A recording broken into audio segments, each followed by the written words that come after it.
This is like philosophical for like no reason. Like if you just ask this fucking question, right? What does one do on a lunch break if not eat? You know, like it just sounds so profound.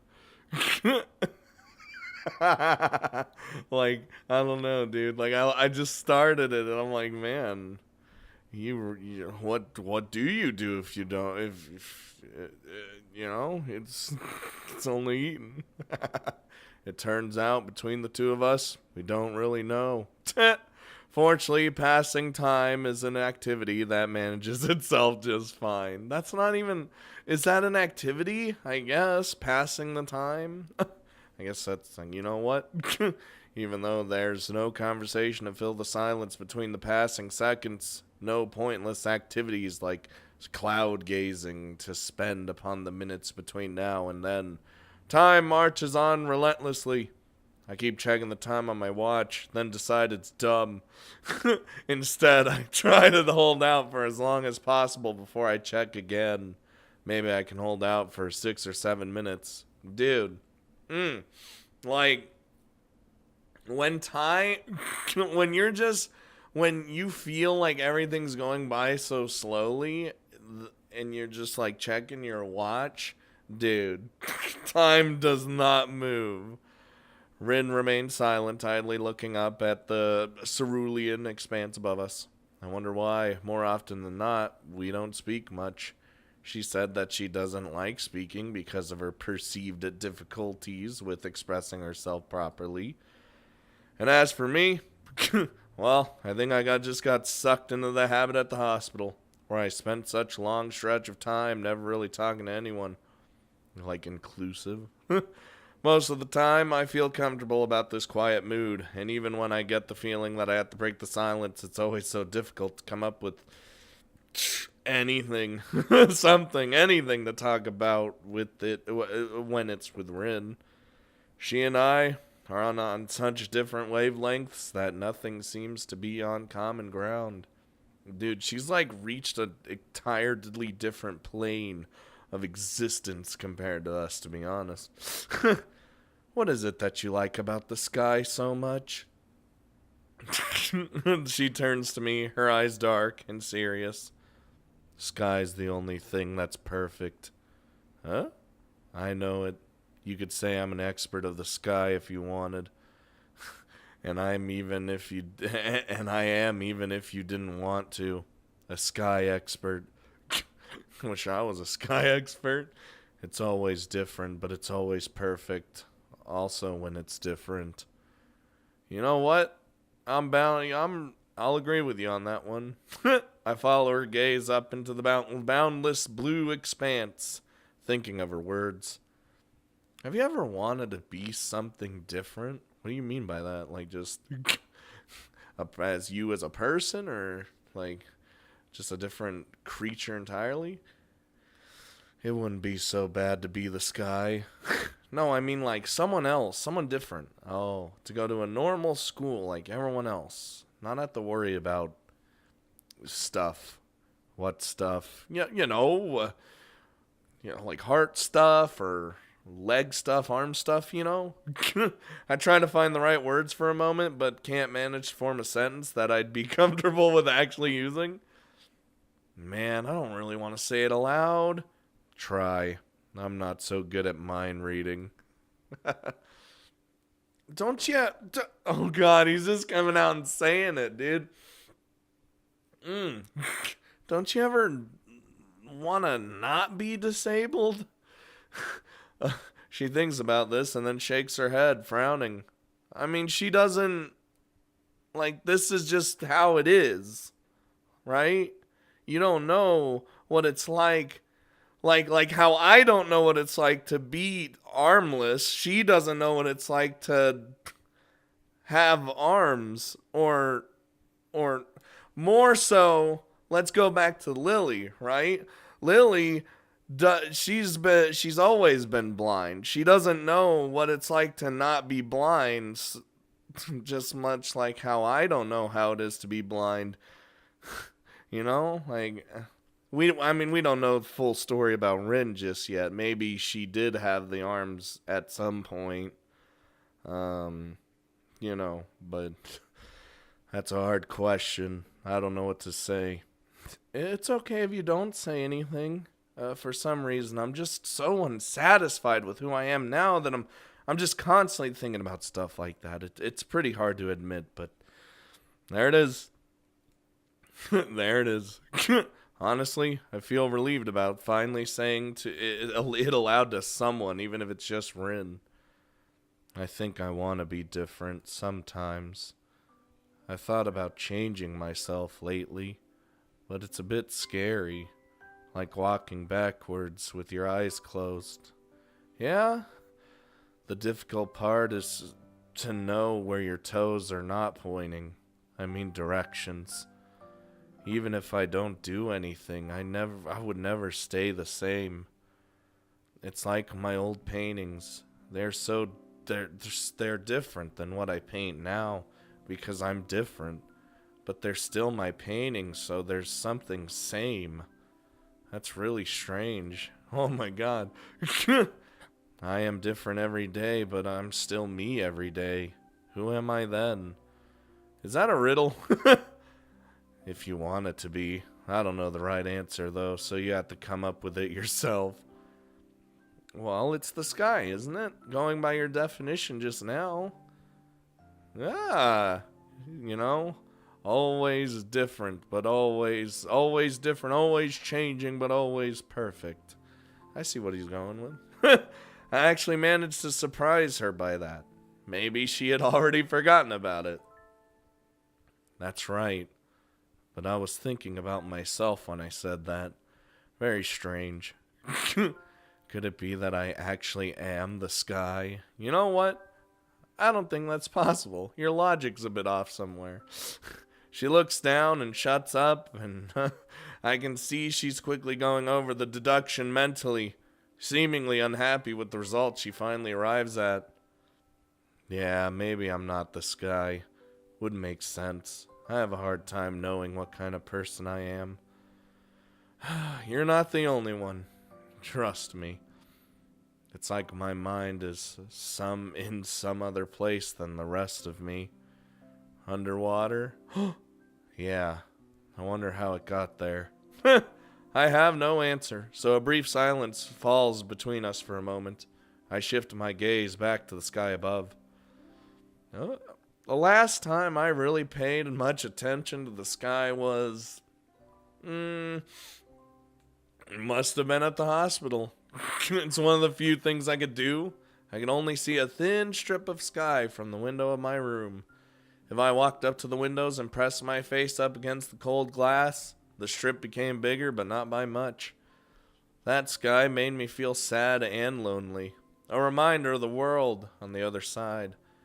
I wonder if there's another world beyond the sky we see from up here on the school's roof as well. I can't stop comparing life at Yamaku to my hospitalization, but I really should. I'm not there anymore. The narrow sky from the window of my hospital room, the faces of the doctors, the faces of my parents, the off-white walls everywhere, Iwanako's letter echoing the words she never said. They're things of the past now. I wish I could forget everything up until now, and that time would just stop completely. There would be only me, Rin, and this lovely sky. An eternal lunch break on this rooftop. Perfect, unchanging, and forever. I'm not sure if I like or hate this school. I could have gone to a normal school if I wanted, but I chose to come here. Huh? Well, why? I just decided I would. Kind of like melon or plum jelly. Do you think it was a good idea? I mean, there are a lot of good things about this school, but I think there are a few bad things also. Dude, they have top medical staff. Like I would choose here in a heartbeat. You never know. I know. I kind of collect people because they are interesting. What does that mean? people here are really amazing. Most of them, but not all. Some people can't take it. They hurt too much. It gets really bad sometimes, you know. They hurt. I wonder if you're like that too. I hope not. I don't like things like that. Listen, I ain't your case study. And I'm not going to give up and die or something. Anyway, I meant more that this place is too distant from the real world. What's the real world? You know, everything out there. Real people with normal everyday problems that fit together like a puzzle. You don't think we aren't like that? Real people? I mean, maybe we aren't. Well, no, we are. I just meant that it feels more like we're the leftover pieces. I don't like how he said that. Rin thinks for a while, her almond-shaped eyes narrowing as she bites her lip a little bit, brain, like a child. Is it hard to be disabled? I mean, depending on what your issue is, right? like for example, for him, he's got a heart problem. That's pretty bad, but it doesn't restrict him from doing normal everyday things. That would, of course, not cause his heart to act up. She doesn't have arms. She can't I can't even imagine it. She can't grab things with. She could do it with her feet, but with just normal hands. You know? Her question earns a dry chuckle from me. You tell me. You've been in this business a lot longer than I have. She thinks about that for another while. I don't really feel that disabled. I mean, I do pretty much everything differently, but it's not that hard. I can always practice. I've started to practice food things this year.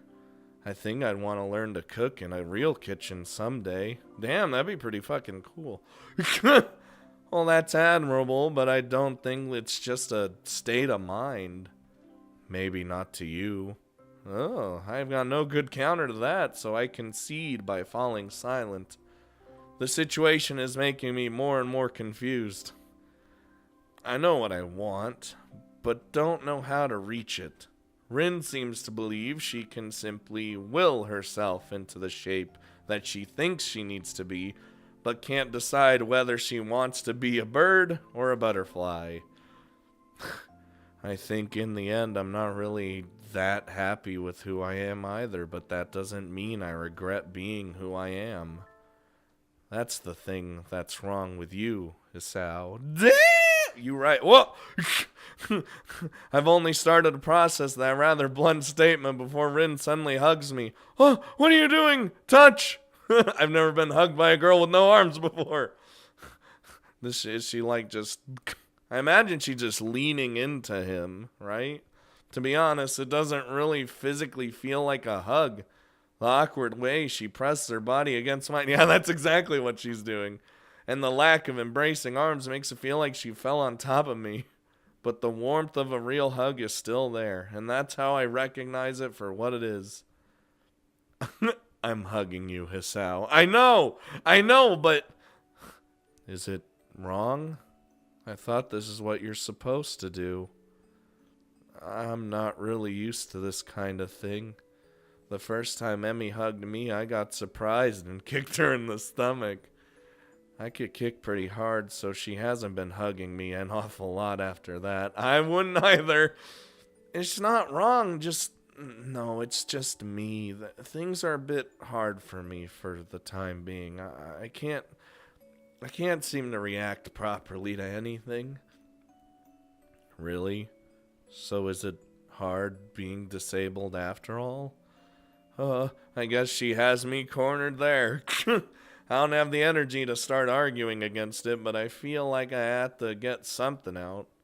Well, no, it's not hard. I think it's just me overthinking things.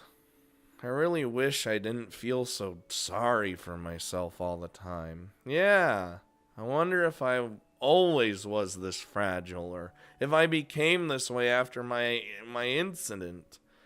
I mean, I imagine it just only amplified it. Nothing had ever truly shaken my world like that before, so there's no telling. Rin presses her cheek against me tightly. I can feel the warmth of her body close against me. Her body temperature feels really high, as if she has absorbed the light into herself and was now sharing it with me. Or perhaps it's a natural state for her.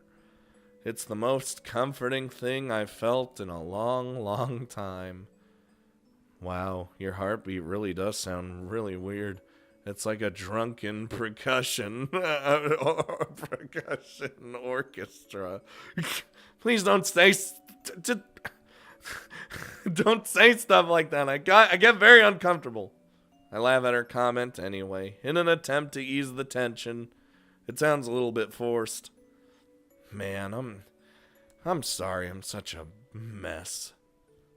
It's okay. It's the best part of you. Ah! Hearing that doesn't make me happy. Oh, my nose, help me. She breaks off the hug and settles down. An awkward silence falls upon us like a blanket. Me feeling embarrassed about myself, and Rin trying to arrange her expression to something she likes. One last time I glance upwards. This rooftop really is great. It's like I'm just a little bit closer to the sky. I know a better place, but we can't go there on lunch break. I could take you sometime if you want.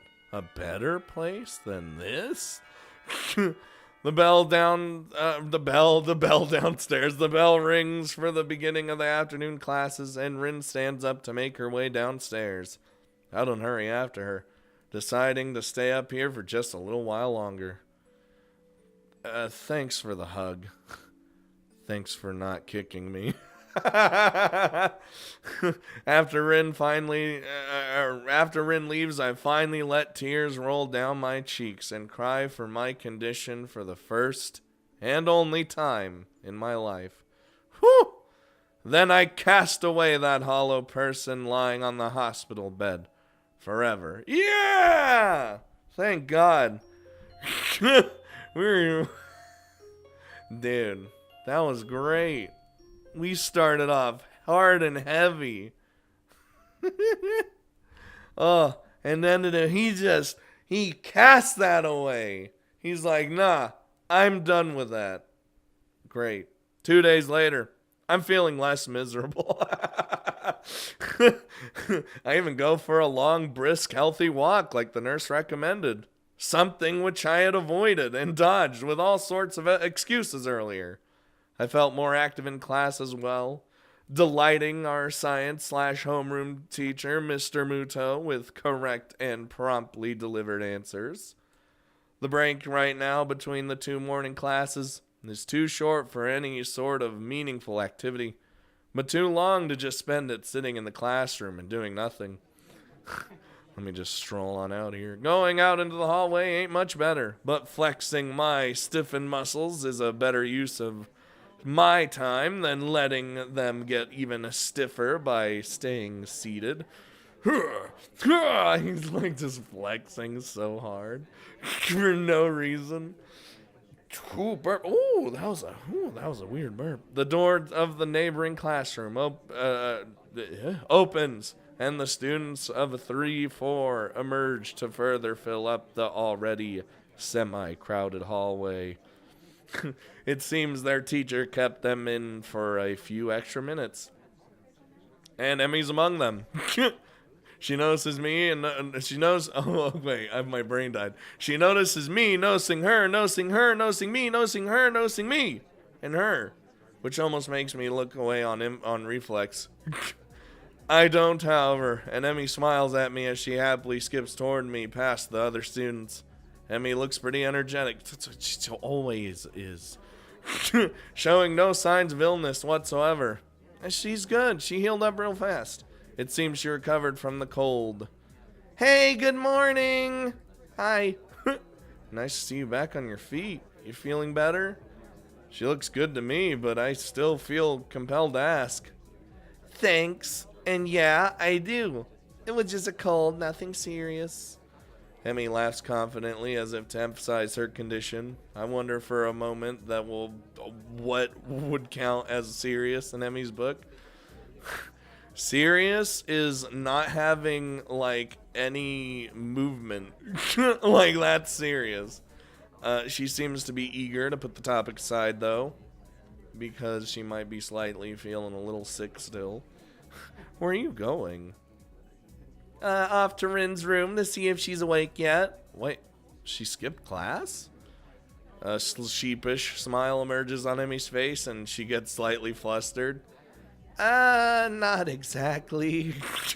It seems that she caught the cold that I had. Oh, boy. Well, sorry to hear that. I mean, she was out in the rain on Sunday with us, after all. I saw her on Monday, and she was still feeling a bit under the weather then, too. Yeah. Anyway, I'll ask the nurse for some cold medication to give her if she doesn't get better soon. Like, what are you talking about? Like NyQuil, or are you talking the pills, or the fucking syrup shit? Oh, God. It always tastes gross, but the grosser it tastes, the better it is for you. She leaves for the girls' dorm. I want to go with her to wish Rin well. I want to tell her that I'm feeling better too, but it doesn't feel appropriate. An unspecified feeling diverts my thoughts away. Somehow I just can't summon the resolve to go there. Is this what Iwanaka went through when she tried to tell me what she felt? Forget about her. Don't even... We're done. We're done with that past. We're fucking done. All right. Am I here now? Even though I'm feeling more energetic, I'm still hesitant about going over there to talk to Rin. God damn it. It's not until 2 days later, on Friday, that I finally muster enough courage to enter the girls' dorm and creepily walk in, being the only boy in here. I ask the first person I meet inside for directions to Rin's room. I knock on Rin's unmarked door and wait. After a few seconds of silence, I hear something rustling inside the room. I start wondering if maybe I should have brought something for her, like a can of warm coffee or some oranges. Yeah. Here, Rin, here's some oranges. Already peeled. I could have peeled them for her. Oh, he even said it. Excellent. Well, too late now. Way to go. The door opened soundlessly. It was already unlocked, and I find myself staring at Rin, who stares back at me, and I stare back. You know what? I ain't doing it again. She looks like she just got out of bed, with her hair all Rin. Yeah, you have, like, literally... She doesn't care. You have literally nothing on. What are you doing? And barely any clothes on. Also, I say messed up. I mean,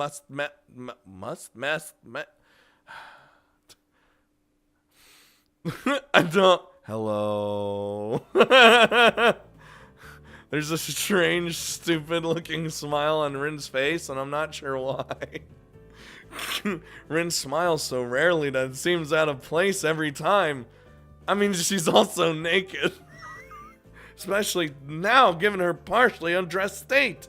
Said state makes me feel extremely conflicted about whether or not this is a good idea. Her cheeks are flushed rose red. Well, I mean, contrasting with the milky pale complexion of a person who does not get enough sunlight. Her forehead looks sweaty, but all her palms sweaty as well, as though she might have a fever. Hi. Well, now what? I didn't plan any further than this. You're fucking stupid as hell. And Rin is staring at me with those expectant eyes of hers again. So... Something about this situation gives me very strange vibes. Her eyes are even more vacant than usual, and she seems to have a hard time focusing them on anything. And the lack of clothing is disturbing, but since she herself doesn't seem bothered, why should I be? Don't even like bring attention to it. I keep telling myself that. Look, if she had a problem, she would have told you. I thought I'd pay you a visit since you haven't been at the art club, and I wanted to talk to you and wish you well. Rin shows no sign of recognizing what I just said, making me wonder if she actually understood my words, or if she even heard them. Maybe it's the fever making her groggy. She might have actually been asleep before I came over. Okay. She turns on her heel and withdraws from the door, walking back inside the small room. She just closes it. From the doorway, I can see her walk to her bed and half fall down, half sit down on the messy pile of bed sheets. So you want me to come in? The open doorway seems to be more of an obstacle in my mind than the closed door was. But since Rin doesn't say anything else, I step through it and into her room. What if we just didn't? We're just like, all right, and then we just leave. And she's not like some art around. Of course she does. Rin is on her bed, leaning against the wall, leaving the only chair in the room for me. She keeps quiet even after I sit down. So maybe she meant to invite me in, but just forgot to say it out loud. An implied invitation, as it were. Well, she left the door open. She didn't close it on you. Very exciting. Nobody has visited me before. What? But Emmy! The breaking of silence draws my attention from the room to its inhabitant, who's currently seems to be in the middle of a very profound thought process. Actually, that's not true about visiting. But Emmy doesn't count as even if she visits. What do you mean? She always pampers me too much. I think she's having too much fun. I think I've forgot how to put a bra on by myself. Well, I can't help you with that. I don't know how to put one on either. I'm a virgin boy. Hisao is not me. Oh, hey. I ain't gonna go into some Scott Diddley stories now. Maybe one day. She looks groggily down at her chest. Oh. Which is probably why I don't have one on, now that I think about it. I haven't failed to notice that Rin doesn't have her shirt buttoned up either, but I try to keep my eyes strictly locked on hers. Dude. The slightest movement from her. Full nip. It's rather evident that she's not a very body-conscious person. My own body, however, is quite conscious of hers right now. Rin, stop moving! She came to wake me up at 7:30 today. Can you imagine that? No, I can't. She pauses for a while and glances up at my dumbfounded face. On second thought, you probably can. It's not like that reverse rainbow fish I tried to imagine earlier. That was hard. Well, yes, that seems like a pretty normal time to wake up if you want to go to class in the morning. You know, I'm trying to sound as reasonable as possible to counteract Rin's unreasonable annoyance. I told her to sod off. Wow! She gave me these meds and told me to take them. I didn't take them. Rin, why are you being rebellious? I follow her eyes to the night table and then to the pill bottle sitting on top of it. It's just like mine. No, I pick it up and turn it around to look at the label so I can see what kind of meds Emmy brought. Active ingredient. Oh my god. I almost read cocaine. Cocaine. You know what? Whatever. Is it? How do you even Cody? What? Whatever. You took all of these?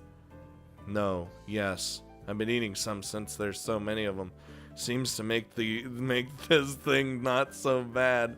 Rin, you're not supposed to just keep eating them. Wait, hold on.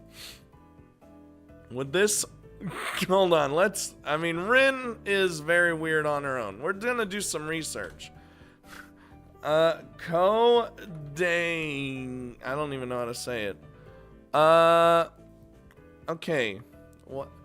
Okay, it can treat pain and cough, high risk for addiction and dependence, can cause respiratory distress and death when taken in high doses or when combined with other substances. Alright, Rin, I think you need to stop taking that. It's doing its... Oh my god. Actually, I think I'm feeling just fine. Her head lolls round and round, making it look like she is either trying to stretch her neck muscles or possibly pass out. She took several of these pills. Can that be safe? From what I heard, no. At least it's bound to have some side effects, which I'm afraid I'm witnessing right now. Yup. Wait, is there a specific side effects that I can... drowsiness, lightheadedness, dizziness, sedation. Yeah, we're seeing all that. Shortness of breath, nausea. Oh, now we're getting into the bad ones. They always do that. It's always like some sort of pill that you can take that'll fix your problem, but then they're like, side effects may include death, and you're like, okay. I guess I'll die. I'm feeling just fine. I am fine. Just someone take this buzzing away from my head. I can't think straight. The annoyed expression returns to Rin's face. It's like many of those insect things.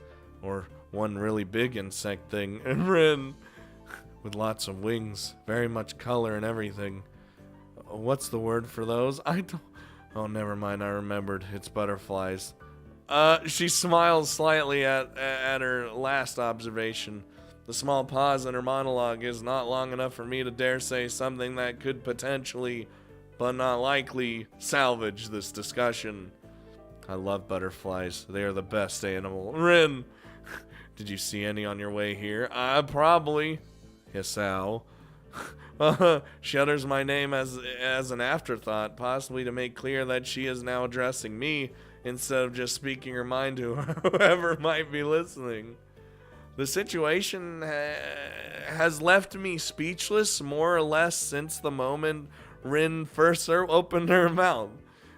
Now that she herself doesn't seem to have anything else to add, silence fills the room. Well, we didn't answer the fucking question! Did you see some goddamn butterflies on the way here or not? God damn it, Rin. She makes me glance around again in an attempt to find something to talk about.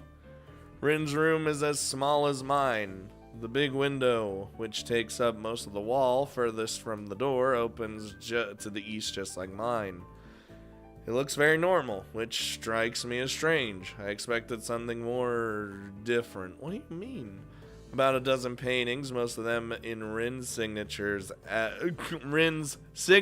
abstract style, and a few art posters are taking up almost all of the available wall space. But that's about the only real difference between her room and mine. Well, I mean, you got like a old-timey fucking radio TV thing over here.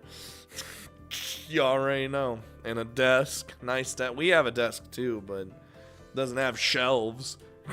Why does my desk have shelves? The room is not exactly aesthetic, you know what I mean. But it doesn't look like what I'd expected from a girl's room either. A faint smell of art, of paint and paper and the floating in the air. It's the same smell the art room has. Rin isn't too concerned about being tidy, it seems. Everything she owns seems to be arranged in various piles around the room. Your room looks nice. It's an empty sentence one uses to fill empty spaces in conversations, but my wits are failing me right about now pretty hard. Yeah, would you like me to show you the places? I would rather you not move anywhere, please. She looks down at her half-open shirt quizzically, making me inadvertently follow her gaze to her chest. Oh, I guess I already did. You know what? I can't deny that, no matter how hard I try to act properly. It's very nice that you came to see me. It makes me feel very... what's the word? You know, the one about things and stuff? Yeah, I know exactly what you're talking about. Anyway, you came. Rin's rambling makes me remember that I actually came here for a reason.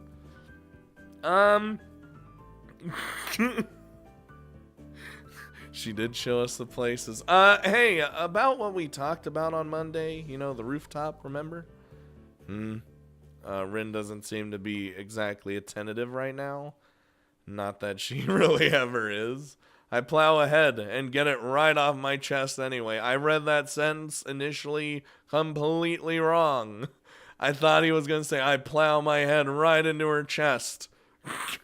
I just wanted to tell you that I'm going to be better from now on, I guess. I hate being pathetic, so I decided that I'm not going to be that anymore. I guess that's all. Okay, but isn't that good? The blurry words flow out of her lips slowly and uncontrollably. I'm happy for you, I think. That's what I think. You shouldn't look so sad all the time. I mean, looking sad is fine if you are not sad, but you look sad like you actually like you actually sad. That's not good. You actually sad. Oh, are you going on some training camp where they make men out of boys? Wait, what? Man, I'm Rin. Or mountaintop meditation. I almost read medication. Rin, there's only one way I could become a man. And we know we're not at that stage yet. No, I don't think so. Oh, I guess that's fine too. The sentence comes out of her mouth and probably her brain, one at a time with a small pause between each, making her gibberish hard to understand. I just think it seems like a good idea. Maybe it's not. Rin finishes with one more line, getting to say the last word over herself. An impressive display of what I can only describe as mental shadow boxing. I love Rin. She's literally drugged up, so it's just making her feel, it's like just making it all worse. While I'm embarrassing myself, might as well tell you that I'm sorry that I said some of the stupid things I did to you last week. I'm sorry. I made wrong choices. It's your own business to decide what you're going to do. True. We did kind of get mad at her for it. Listen, I made the wrong decision, maybe.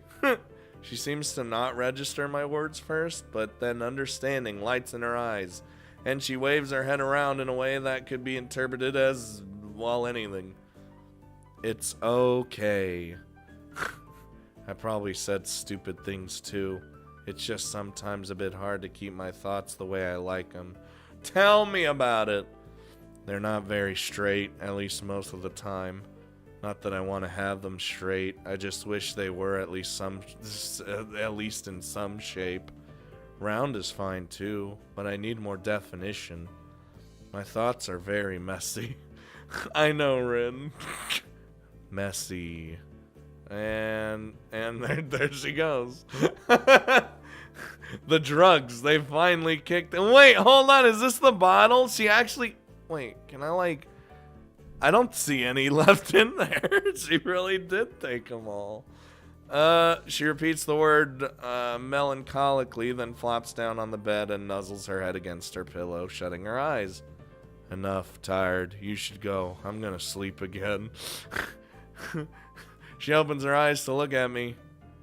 Was it you who likes to look at sleeping girls, or someone else? Wait, hold on.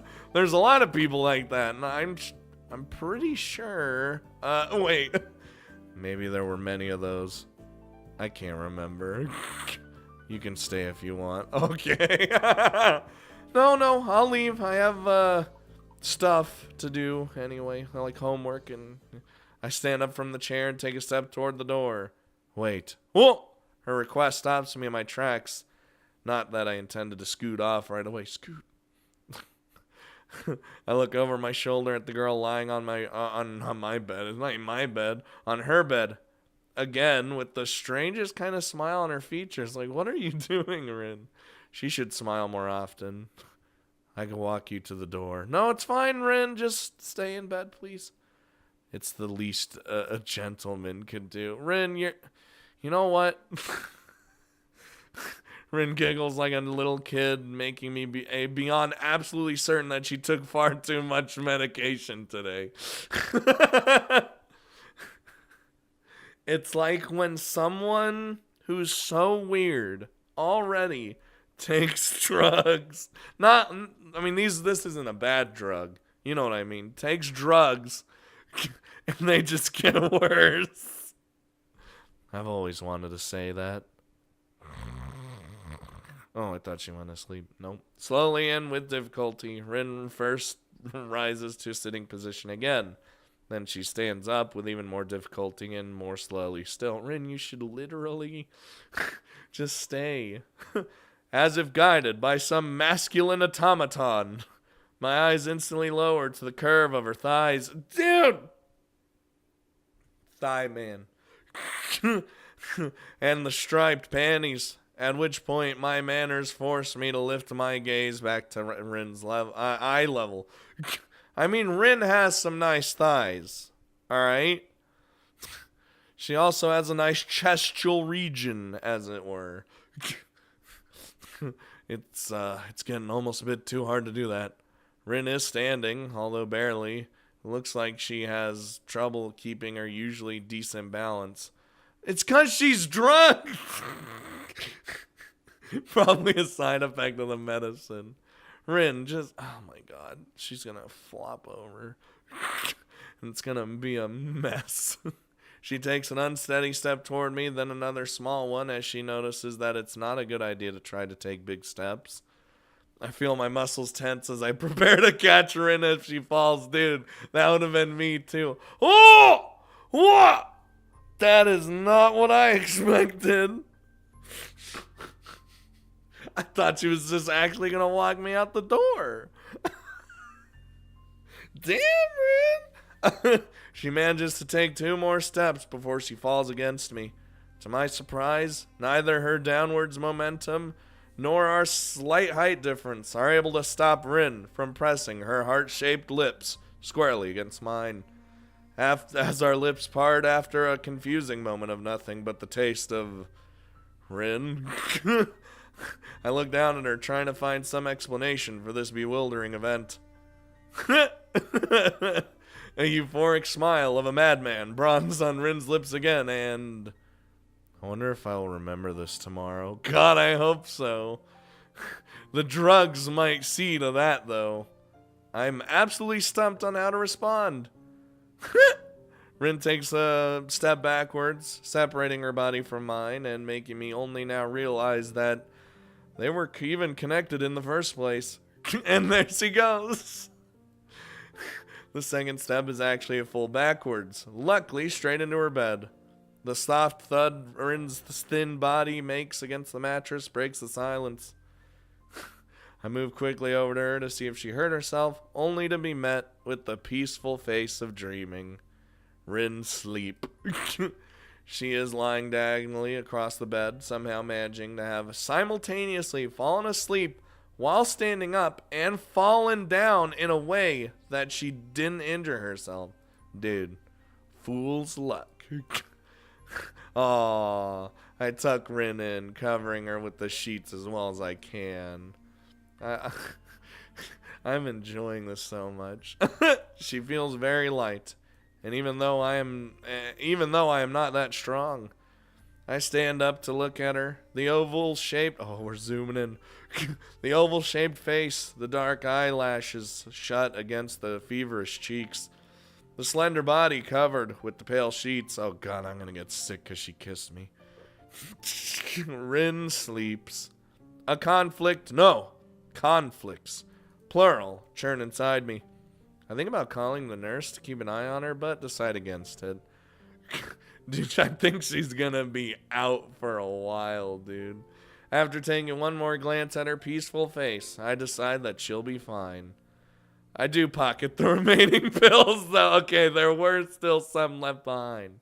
The first picture showed it, but the CG showed the bottle with literally nothing in there, unless I'm fucking blind. I exit the room and close the door soundlessly behind me. I exhale deeply, only now realizing that I hadn't held my breath for the better part of a minute.